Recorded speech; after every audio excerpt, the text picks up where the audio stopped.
Guys, আজকে আলু ভাজা করছি, দেখতেই পাচ্ছ। এই যে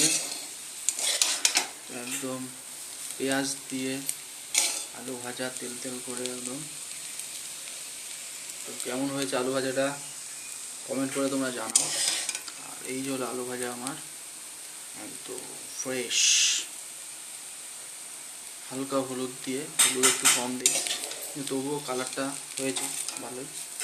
হলুদ ছাড়াও আলু ভাজা ভালো, যেহেতু পেঁয়াজ দিয়েছি সেই কারণে হলুদটা দিয়েছি। পেঁয়াজ ছাড়া যদি ভাজতাম তাহলে হলুদ দিতাম না।